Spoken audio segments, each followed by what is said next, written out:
Welcome back to my channel. So meron kami dito i-change oil, ayan oh, Isuzu 2040. Ayan oh, delivery ito ng gas. So ito yung delivery dito sa amin ng diesel, gasoline, kumukuha yan sa Batangas. So change oil na siya, due date na ng oil change. Ayan yung mga oil filter niya, natanggal na. Ayan oh, lilinisin na lang natin to. Ang lalaki oh. Ayan, tapos ayun mga lods, papakita ko sa inyo mga brother yung makina nito. Pwede namang hindi natin iangat yung ulo mga brother, kasi meron naman siya salinan dito ng oil oh. Tsaka dipstick nasa unahan, so may bukasan siya.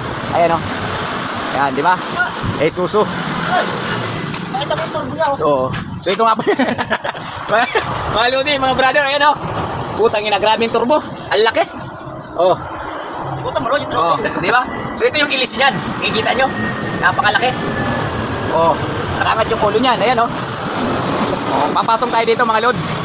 So akyat tayo kung saan natin isasalin yung padadaanin yung langis, kanyang valve cover. So ayan oh, delivery ng yan, diesel nating i-change. Ups. Yan. So dito na tayo sa taas, mga lods. Ayan oh. Isuzu, ayan, yung kanyang valve cover napakahaba. Di ba, laki. Oh. So ganyan siya kalaki itong truck na ito. 10-wheeler.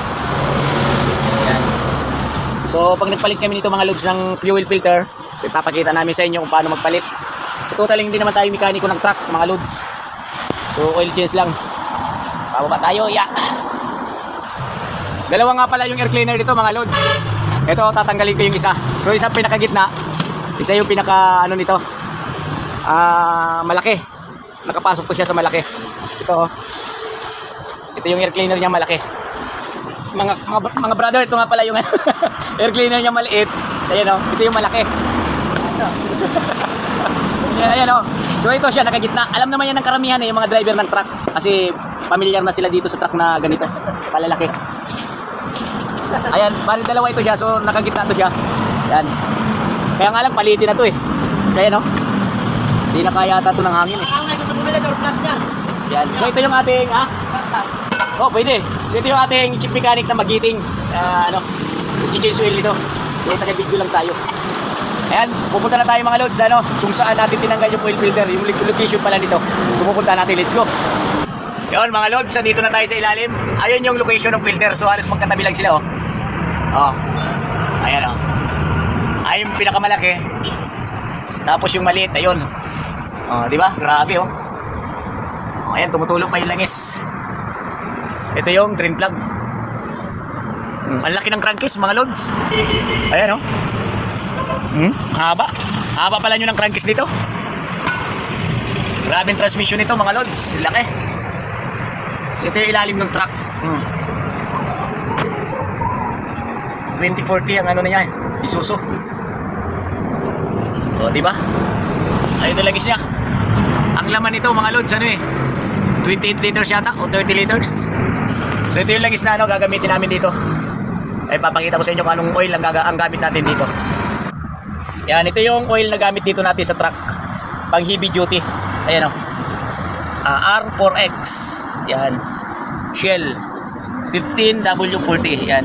Tapos may drawing na truck. Ayan, pang truck talaga siya. So pang heavy duty. Tapos ito pala drain plug niya 24 ang size. Oh.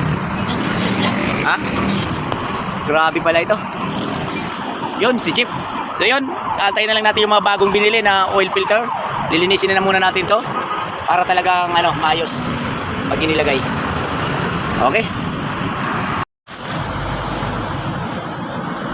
Ayan mga bossing, pinapalinis na natin yung housing ng oil filter. Ayan, ang oil filter pa nga pala nito, nakalimutan ko kaninang banggitin, ay element. Puro element lang yan. Ayan nililinis na ni brother ninyo. So, yung ating technician.